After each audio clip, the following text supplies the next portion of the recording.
السلام عليكم ورحمة الله وبركاته. في مرض أبو بكر الأخير لما شعر أنه في مرض الموت أراد أنه يرشح للمسلمين اللي يتحمل المسؤولية بعده خوفا عليهم من الاختلاف، فهدا فكره أنه يرشح عمر بن الخطاب، واستشار بعض الصحابة أمثال عبد الرحمن بن عوف وعثمان بن عفان وسعيد بن زيد وأسيد بن حضير وغيرهم من المهاجرين والأنصار، وبعد محاورات أجمعوا على الموافقة على الترشيح. لكن كان بعضهم اعترض على عمر من ناحية شدته، لكن في النهاية كان بيقتنع برأي أبو بكر. ولما اطمن أبو بكر لأصحاب الرأي والمشورة أمر أهله إنهم يحملوه للمسجد، فأشرف على الناس من حجرة مطلة على المسجد وقال: أيها الناس، أترضون بمن أستخلف عليكم؟ فإني والله ما آلوت من جهد الرأي ولا وليت ذا قرابة، وإني قد وليت عمر بن الخطاب فاسمعوا له وأطيعوا. قالوا: سمعنا وأطعنا. وفي اليوم التالي لوفاة سيدنا أبو بكر تم دفنه بجوار الرسول صلى الله عليه وسلم، وتتابع الناس إلى المسجد لمبايعة عمر بن الخطاب في 23 من جمادى الأخيرة سنة 13 هجرية.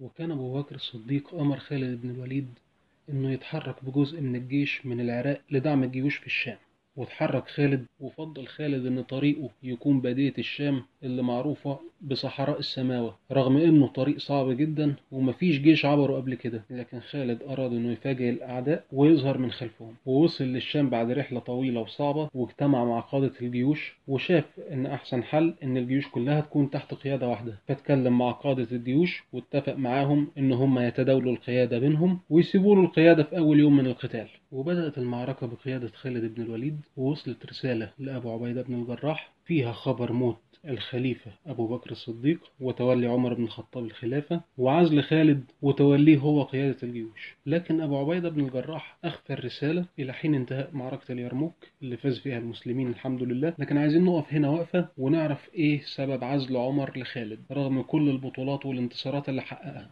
في ناس قالت إن سبب العزل منافسة الند للند والشبيه للشبيه، وإن مفيش خطأ أخطأه خالد يستوجب عزله وحرمان المسلمين من جهاده، وإن الموضوع عبارة عن ثأر قديم بين عمر وخالد. وفي أقوال إن خالد بن الوليد خد من الغنائم في الحروب ما لا يحق له، لكن عمر بن الخطاب كتب للولايات الإسلامية ليبرئ خالد من الخيانة، وإنه لم يعزله إلا لأن الناس فتنوا به. فقال عمر: فخشيت أن يوكلوا به ويبتلوا، فأحببت أن يعلموا أن الله هو الصانع. ولما سأل خالد بن الوليد عمر بن الخطاب عن سبب عزله قال له: إن الناس فتنوا بك فخفت أن تفتتن بالناس. ولو كان الأمر عداوة قديمة كان خالد ممكن يتمرد أو إنه يعتزل العمل العسكري نهائيا، لكن خالد ظل موجود قائد فرقة في جيش أبو عبيدة، وده لأن هم الجيل الأول من المسلمين كان الجهاد، ما كانش القيادة ولا المركز. وبعد فوز المسلمين في موقعة اليرموك انسحبت جيوش الروم لدمشق، وانسحب هرقل لأنطاكيا. لكن جيوش الروم عودة التجمع مرة أخرى في مكان اسمه فحل بغور الأردن، وكانوا 80,000.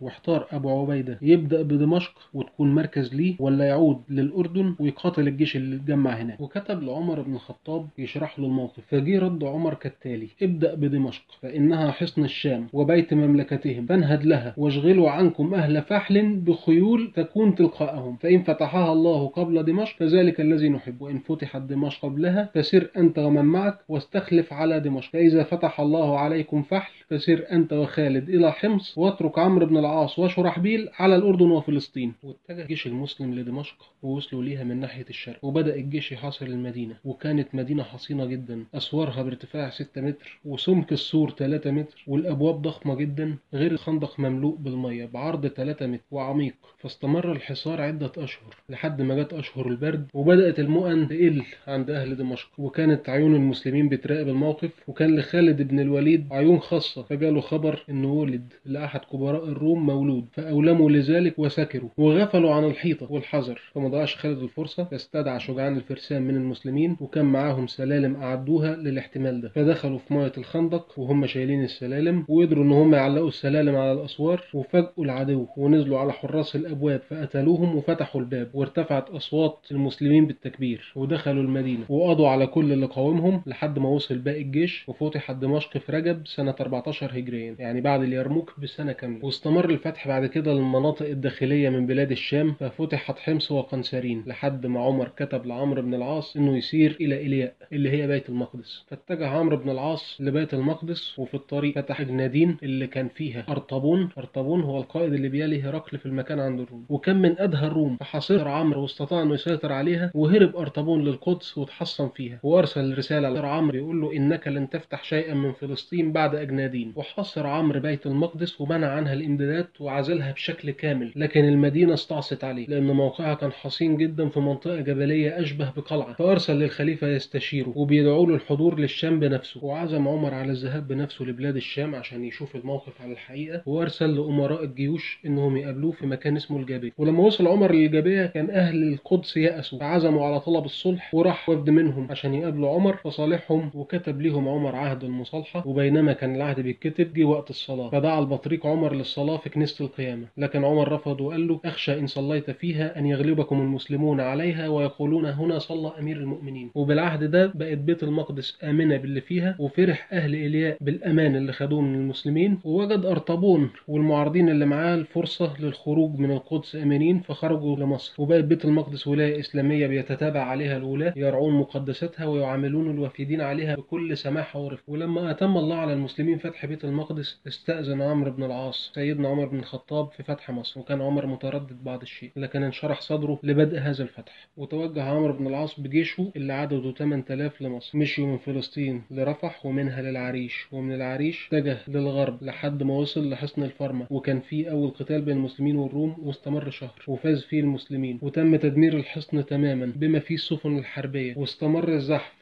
لحد ما وصل المسلمين لحصن بلبيس، فلقوا قوة كبيرة من الروم ومعهم قائدهم أرطبون، وحصروا الحصن لمدة شهر لحد ما فتح الله عليهم وقتل أرطبون. وحصلت معركة سريعة في عين شمس، ووصل الجيش لحصن أم دنين اللي هو حاليا منطقة ميدان رمسيس شمال حصن بابليون، وأحدثوا في الروم مقتلة عظيمة. وأرسل في طلب الإمدادات من دار الخلافة، وأرسل عمر بن الخطاب المدد لعمرو بن العاص، وكتب له كتاب قال له: إني قد أمددتك ب4000 رجل، على كل 1000 رجل يقوم مقام الألف. وكان الأربعة دول هم المقداد بن الأسود وعبادة بن الصامت والزبير بن العوام ومسلمة بن مخلد. ووصل المدد وتحرك الجيش، وبعدين اتجه الجيش لحصن بابليون فحصره لمدة شهر. ولما طال الحصار أرسل المقوقس حاكم مصر لعمرو بن العاص رسالة قال له: إنكم قوم قد ولجتم بلادنا وألححتم على قتالنا وطال مقامكم في أرضنا، وإنما أنتم عصبة يسيرة، وقد أظلكم الروم وجهزوا إليكم ومعهم من العدة والسلاح، وقد أحاط بكم هذا النيل،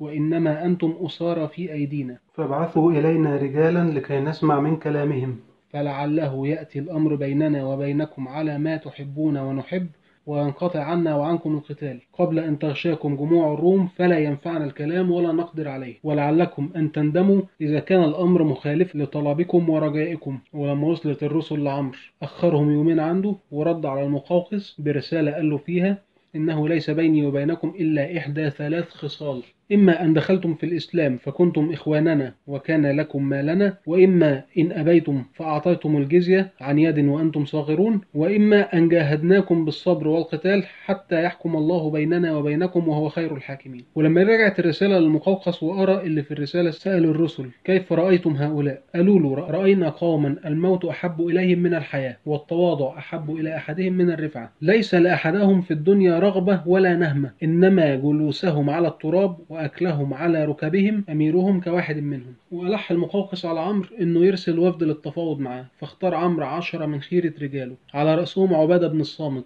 وكان رجل أسمر اللون طويل القامة. فلما دخلوا على المقوقس تقدمهم عبادة فهابه المقوقس لسواده وقال: نحوا عني هذا الأسود. فقال باقي الوفد: إن هذا الأسود أفضلنا رأيا وعلما، وقد أمره الأمير دوننا وأمرنا ألا نخالف أمره. قال المقوقس: وكيف رضيتم أن يكون هذا الأسود أفضلكم؟ قالوا: ليس ينكر السواد فينا. فقال المقوقس لعبادة: تقدم يا أسود وكلمني برفق، فإني أهاب سوادك، وإن اشتد كلامك علي ازددت لذلك هيبة. قال عبادة: قد سمعت مقالتك، وإن في من خلفت ورائي من أصحابي 1000 رجل أشد سوادا مني وأفظع منظرا، ولو رأيتهم لكنت أهيب لهم منك لي. وبدأ الحوار، وما كانش فيه جديد عن اللي أرسله عمرو بن العاص للمقوقس، فرفض العرض وبدأ القتال. ودارت المعركة وهم فاكرين انهم في مأمن داخل الحصن، لان الاسوار عالية والمية بتحيط بالحصن وابوابه محصنة والمؤن كتير، لكن المسلمين استطاعوا ان هم يجتازوا كل الموانع دي. وقدر الزبير بن العوام ومعه مجموعة من اصحابه انهم يسبحوا ويتسلقوا جدران السور لداخل الحصن ويفتحوا ابوابه. ودخل المسلمين الحصن بعد حصار 7 أشهر، ولم يجد المقوقس بدا من الاستسلام وطلب الصلح، فصالحهم عمرو بن العاص. ونبه المقوقس عمرو إن الصلح ده مش هيعجب هرقل، وإنه غير مسؤول